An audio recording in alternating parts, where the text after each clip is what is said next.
আজকে আপনাদের সাথে অনেক স্পেশাল একটা ব্লগ শেয়ার করছি, কারণ আজকে গিয়েছিলাম একদম সপরিবারে আমার বড় বোনের শ্বশুর বাড়িতে, মানে আপনাদের সবার পছন্দের বাংলাদেশি ব্লগার অন্তুর শ্বশুর বাড়িতে। আমাদের সাথে কিন্তু নানুও গিয়েছিল, আর এই প্রথম নানু আপ্পির শ্বশুর বাড়িতে গিয়েছে। সো অনেক স্পেশাল হতে চলেছে ব্লগটা, আশা করছি শেষ পর্যন্ত দেখবেন এন্ড জানাতে ভুলবেন না আপনাদের কাছে কেমন লেগেছে। সো হ্যালো ভিউয়ার্স, আসসালামু আলাইকুম, welcome back to my channel BD blogger Purna. আশা করছি সবাই খুব ভালো আছেন, আমি আলহামদুলিল্লাহ ভালো আছি। সো সুন্দর দিনে সুন্দর আরেকটা স্পেশাল ব্লগ নিয়ে চলে আসলাম আপনাদের সাথে শেয়ার করার জন্য। আর আজকের ব্লগটা শুরু করছি রাত থেকে, গতকালের ব্লগ যেখানে শেষ করেছিলাম আজকের ব্লগ সেখান থেকেই শুরু করছি। সো বাপ্পি আমাকে মিষ্টির যে দায়িত্ব দিয়েছিল আনার জন্য, সেটা আমি নিয়ে আসছি, সেটা আপনাদের সাথে শেয়ার করতেছিলাম। সো আমি মিঠাই থেকে হচ্ছে কি 2 টাইপের মিষ্টি নিয়েছি, আর রঘুপুরের যে মালাই চপটা আছে স্পেশাল সেটা নিয়েছিলাম আর কি। সাথে আরো ফ্রুটসও নেওয়া হবে। আর এটা হচ্ছে তার পরের দিন, মানে আমরা যেদিন গিয়েছিলাম সেই দিনের ভিডিও। সো সকাল সকাল ঘুম থেকে উঠে গেছি, আর আম্মু আমাকে ব্রেকফাস্টও দিয়ে দিয়েছে। সকালবেলা উঠে আম্মু স্পেশালি আমার জন্য এই সেমাইটা রান্না করেছে, কারণ আমি এই সেমাইটা খেতে চেয়েছিলাম আম্মুর কাছে। আমার এই সেমাইটা যে কি পছন্দ, মানে লাচ্ছা সেমাই আমার ভালো লাগে না, বাট এই সেমাইটা আমার প্রচন্ড পছন্দ, সেই জন্য আম্মু সকালবেলা উঠে আমার জন্য স্পেশালি বানিয়ে ফেলেছে। তারপর যে আমি রেডি শেডি হলাম তার আর কোনো ক্লিপ নাই, কারণ এত গরম, মানে আমি গরমে পারতেছি না কখন জাস্ট রেডি হয়ে বাসা থেকে বের হবো, এরকম একটা অবস্থা। আমি বাসার মধ্যে থেকে অস্থির হয়ে গেছি, এত বেশি গরম ছিল। আমাকে দেখতেই পারছেন, আমি আমার খুব পছন্দের একটা শার্ট পরে রেডি হয়ে গেলাম। এটা এবারে ঈদে নেয় আমার সবচেয়ে পছন্দের শার্ট, কারণ এটা কালারটা ভীষণ সুন্দর। আর এই হচ্ছে আমার একমাত্র ভাই মইন। সো ওকে বলতেছিলাম যে চলো আমরা একটু ভিডিও করি। আয় হায়, ভিডিও করতে গিয়ে তো আমি পুরো হতাশ, কারণ মইন অলমোস্ট আমার সমান হয়ে গেছে। মাশাল্লাহ, ছোট্ট একটা ছেলে আমার সমান হয়ে গেছে। সবাই মাশাল্লাহ বলতে ভুলবেন না। আমার ছোট বোনও আমার থেকে লম্বা, আমার ছোট ভাইও দেখা যাচ্ছে এখন আমার থেকে লম্বা হয়ে যাবে, আর সে এসে ছোট্ট রয়ে যাবে। আমি আর আপ্পি কিন্তু এতটাও ছোট না। আপ্পি হচ্ছে গিয়ে 5 ফিট 4 আর আমি হচ্ছে 5 ফিট 6। আর আমার ছোট ভাই ছোট বোন মনে হচ্ছে এর থেকেও লম্বা হবে। আর এই যে গরমের অস্থিরতার কারণে আমি বের হওয়ার সময় তেমন কোনো ভিডিওই নিতে পারি না। আমার আম্মু অনেক সুন্দর করে রেডি হয়েছিল, আমার নানু অনেক কিউট করে রেডি হয়েছিল, বাট কারোর ভিডিও আমি নিতে পারি নাই, কারণ এত তাড়াহুড়া করে বের হয়েছি। কারণ আমাদের বের হতে হতে অলমোস্ট অনেক লেট হয়ে গেছে, মানে 12:30টার উপর বেজে গেছে। আর যাওয়ার সময় এত বেশি জ্যাম পড়ছে যে আমরা সবাই অস্থির হয়ে গেছি। আর এই যে আমরা চলে আসছি আপ্পির শ্বশুর বাড়িতে, অনেকদিন পর আসলাম এবার। আর আরিশ তো আমাকে দেখে লিটারালি পাগল হয়ে গেছে, আমার থেকেও বেশি দেখে পাগল হয়েছে ওর মামাকে দেখে। আর আরিশের সাথে তো আমার একটু ঝগড়া ছিল, বাট যাওয়ার পর আমাদের হচ্ছে গিয়ে মিলমিশ হয়ে গেছে, অ্যান্ড আমরা হ্যান্ডশেক করে আমাদের ঝগড়াটা শেষ করে ফেলছি। অ্যান্ড আরিশ আমার কোলেও উঠেছিল, অ্যান্ড প্রথম দেখে না সে একটু লজ্জা পাচ্ছিল যে আমার সাথে এত মানে ঝগড়া করছে ঈদের দিন থেকে। সো এখন হঠাৎ করে দেখে সে একটু স্তব্ধই হয়ে গেছে। আর বাই দ্য ওয়ে, আমি কিন্তু আজকে ব্লগে মোটামুটি সবাইকেই দেখাবো। সো সবাই প্লিজ ব্লগটা সম্পূর্ণ দেখবেন। আর এই যে দেখতে পাচ্ছেন আপ্পি সবাইকে এখানে শরবত সার্ভ করতেছে, অ্যান্ড আমরা এত তৃষ্ণার্ত ছিলাম, আমি তো এক টানে শরবত ফিনিশ করে ফেলছি, কারণ আমার এত পানি পিপাসা পাচ্ছিল। সো আরিশকে একটু খাওয়ানো ট্রাই করলাম, বাট সে নাকি সকাল থেকে এখন পর্যন্ত কিছুই খায় নাই।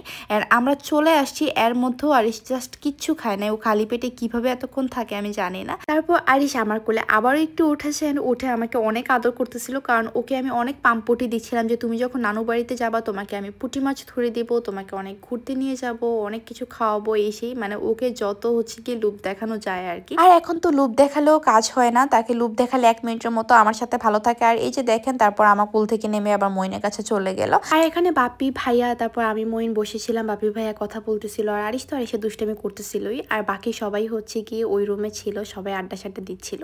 আর যেহেতু আমরা একদম দুপুর টাইমটাতে আসছি, সো লাঞ্চের টাইমও হয়ে গেছিল ইন দ্য মিন টাইম। আর এই যে এখানে আপ্পি টেবিলে খাবার সার্ভও করে দিয়েছে, অ্যান্ড অনেক কিছু ছিল খাবারে, আমি দেখতেছিলাম অ্যান্ড আপনাদের সাথেও শেয়ার করতেছিলাম। রোস্টটা দেখে অনেক বেশি ইয়াম্মি লাগতেছিল।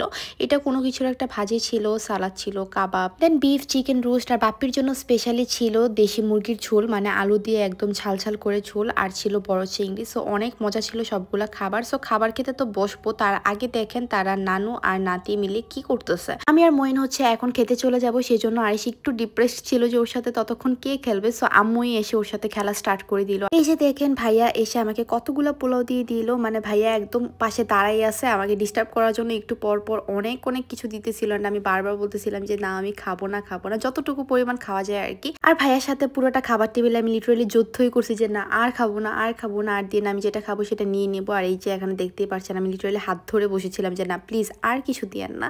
তারপর হচ্ছে কি খাওয়া দাওয়া শেষ করে আমি উঠে গেলাম। আমাদের সাথে হচ্ছে গিয়ে উর্মির হাজব্যান্ড মানে ভাইয়াও বসেছিল। সো আমরা সবাই মিলে খাওয়া শেষ করলে বাকি সবাই মিলে আবার বসবে আর কি। আমি বলেছিলাম যে আমি পরে বসবো, বাট সবাই মিলে আমাকে জোর করে বসাই দিল। আর এখানে আমি কোল্ড ড্রিঙ্কস নিয়ে চলে আসলাম, আমি আর মইন এই রুমে। এখন আমরা দুজন মিলে হচ্ছে গিয়ে কথাবার্তা বলবো, বাকি সবাই খাওয়া দাওয়া করতে থাকো। আর এইবার বাসায় আসার পর থেকে আমার এত বেশি পরিমাণে মানে উল্টাপাল্টা জিনিস খাওয়া হচ্ছে যেগুলো ঢাকাতে থাকতে আমি একদম খাওয়া কমাই দিয়েছিলাম। এক নাম্বার হচ্ছে গিয়ে এই কোল্ড ড্রিঙ্কস, বাট দেখেন আপনি আমাকে জাস্ট কতগুলো দিছে অ্যান্ড কিছু করার নাই, কারণ কোল্ড ড্রিঙ্কস এমন একটা জিনিস বেশি দিলে বেশি খেতে ইচ্ছে করে।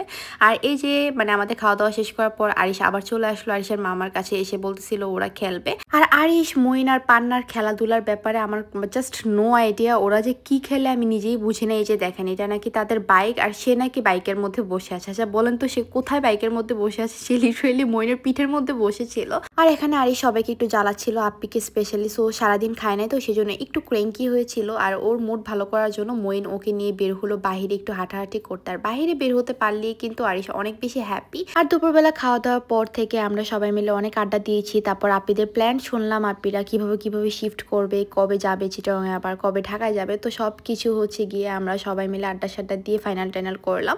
অ্যান্ড তারপর হচ্ছে গিয়ে আপ্পিরা জাস্ট 1 ঘন্টার মধ্যে আবার নাস্তা দিয়ে দিচ্ছে। অ্যান্ড 1 ঘন্টা পরেও আমার মনে হচ্ছিল জাস্ট আমি লাঞ্চ করলাম 1 মিনিট আগে, এরকম একটা ব্যাপার। সো এখানে আমরা সবাই মিলে হালকা পাতলা একটু খাচ্ছিলাম, আদারওয়াইজ আপনি অনেক জোর করতেছিল খাওয়ার জন্য। আর এই যে ভাইয়া এখানে বসেছিল, এখানে বসে বসে বাপ্পির সাথে কথা বলতেছিল। আর এখানে আপ্পি হচ্ছে গিয়ে বাপ্পির জন্য পায়েস সার্ভ করতেছিল। অ্যান্ড আমি বলতেছিলাম যে না এটা এত বেশি খাওয়া যাবে না, কারণ বাপ্পির ডায়াবেটিস। আর এই যে দেখেন আমি বলছি যে এটা থেকে আবার কমিয়ে দাও। বলছিলাম যে 1 চামচ দিতে, তাও সেটা বাপ্পির জন্য অনেক হার্মফুল। বাট কি আর করার, মেয়ের তো ইচ্ছে করে বাপ্পিকে সবকিছুই খাওয়াই ফেলতে, তো এই আর কি। আর বাপ্পিকে বলতেছিলাম যে তুমি মিষ্টি জাতীয় খাবার কম খাও, পরে তাও বাপ্পি মোটামুটি একটু খেয়েছে। আর ডায়াবেটিস হলে না, আমার বাবা একটা সময় মিষ্টি জাতীয় খাবার একদমই খেত না, বাট ডায়াবেটিস হওয়ার পর থেকে বাপ্পির অনেক ক্রেভ হয় মিষ্টির জন্য। সো এই তো টুকটাক হালকা পাতলা খাওয়া দাওয়া হলো। আর এই যে আমার বোন, সে একদম বিধ্বস্ত অবস্থায় ছিল। অ্যান্ড সারাদিন আরিশকে নিয়ে যে কি প্যারা মানে পেতে হয় আপ্পিকে, সেটা চোখে না দেখলে বিশ্বাস করার মতো না। আর আপ্পি অনেক বেশি টায়ার্ডও ছিল, সেটা আপ্পির ফেস দেখেই বোঝা যাচ্ছিল। আর এখানে হচ্ছে কি 2 বেআইনের মহব্বত কা পারছাপারছি ছিল, এক বেআইনকে খাইয়ে দিচ্ছে। আর এখানে নানুও বসে নাস্তা করতেছিল। আর এই যে দেখেন আমার অবস্থা, মানে আমি ঘেমে টেমে গরমে বিধ্বস্ত হয়ে অবস্থা খারাপ। আমি তো আমার বাসা থেকেই ঘেমে টেমে অবস্থা খারাপ। আমার না মানে কি বলে এটাকে, অতিরিক্ত গরমও সহ্য হয় না, অতিরিক্ত শীতও সহ্য হয় না। আমার একদম মিডিয়াম অবস্থাতে তাপমাত্রাটা থাকলে আমার জন্য বেটার হয়। বাট লাস্ট 2 দিন যাবত এত গরম পড়তেছে কি আর বলবো। যাই হোক, এখানে হচ্ছে কি নানুকে একটা গিফট দেওয়া হলো, আপ্পির শাশুড়ি এসে দিল। সো আন্টি নানুকে খুব সুন্দর একটা শাড়ি দিয়েছে। যেহেতু নানু প্রথমবার আপ্পির শ্বশুরবাড়িতে গিয়েছে, মেবি এটা কোনো একটা রিচুয়ালস। তো প্রথমবার হচ্ছে কি শ্বশুরবাড়িতে গেলে হচ্ছে নতুন শাড়ি বা নতুন কাপড় দিতে হয়, এরকম কিছু একটা আছে, আমি মানে যতটুকু জানি আর কি হালকা পাতলা। এন্ড শাড়িটা কিন্তু আমি ব্লগের শেষে আপনাদের সাথে শেয়ার করে দিয়েছি, ব্লগটা সবাই সম্পূর্ণ দেখবেন না টেনে। আর এখানে হচ্ছে গিয়ে বাপ্পির আবার পানের ক্রেভিং হচ্ছিল। আচ্ছা বাপ্পি পান খায় কিন্তু অনেক বেশি এক্সট্রিম লেভেলে। সো এটা জেনেই কিন্তু ভাইয়া অলরেডি বাপ্পি আসার একদিন আগে পান সুপারি যা যা আছে সব কিছু নিয়ে চলে আসে। সবসময় ভাইয়া এটা করে, মানে বাপ্পি আসার আগে এগুলো রেডি রাখে। আর এখানে ভাইয়াকে বলতেছিলাম আপনার বাসায় আসছি, আপনার সাথে তো কোনো ভিডিওই নেই, চলেন আমরা একটু ভিডিও করি। আর আপ্পিকে জাস্ট এই কয়েক মিনিটের জন্য আমি পেয়েছিলাম, এরপর আপ্পিকে আর পাইনি, কারণ আপ্পি অনেক রাশের মধ্যে ছিল। অ্যান্ড আপ্পিকে আমি ডিস্টার্বও করতে চাচ্ছিলাম না। বাট হ্যাঁ, আজকের ব্লগে কিন্তু আমি সবাইকেই মোটামুটি শেয়ার করছি। সো আপনারা অনেকে কমপ্লেন করেন যে ব্লগ শেয়ার করেন সবাইকে কেন প্রপারলি দেখান না। আমি গতকালকে ব্লগটাতেও আমি সবাইকে প্রপারলি শেয়ার করার ট্রাই করছি। আর এখানে হচ্ছে গিয়ে ওরা বেআইনরা মিলে দুষ্টামি করতেছিল, হাসি ঠাট্টা করতেছিল। ভাবলাম যে এটা স্মৃতি হিসেবে থাক, আমি একটু ভিডিও নিয়ে রাখি।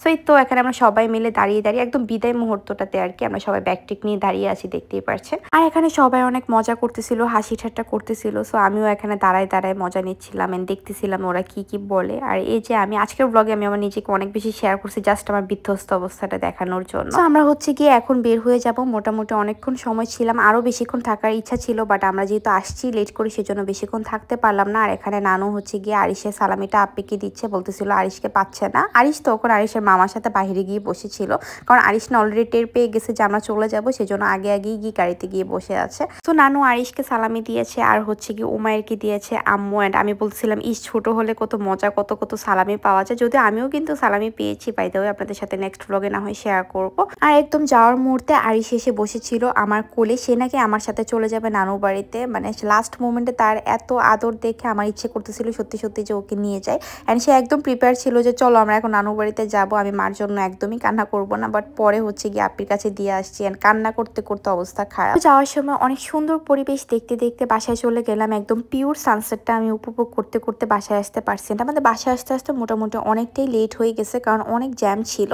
আর এই তো এখানে নানুকে যে শাড়িটা দেওয়া হয়েছে সেটা আপনাদের সাথে একটু শেয়ার করতেছি। অলরেডি বলেছিলাম যে ব্লগের শেষে আমি শেয়ার করে দিব।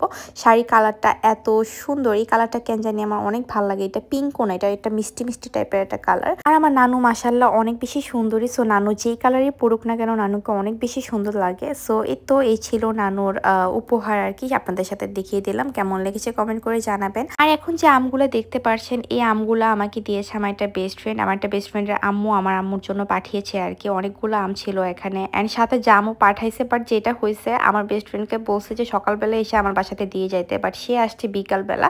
এর মধ্যে জাম পচে টচে অবস্থা খারাপ অ্যান্ড এগুলো আর খাওয়া যাবে না। বাট অনেকগুলো জাম ছিল। আর আমের ভিডিওটা না গতকালকের ছিল, ভাবলাম যে আপনাদের সাথে শেয়ার করে দিই। আর এই যে আমি রাতের বেলা আমার সেই পছন্দের সেমাইটা আর একটু খাচ্ছি। এই সেমাইটা আমার এত পছন্দ, যতবার দিবে ততবারই খাবো, এরকম একটা ব্যাপার।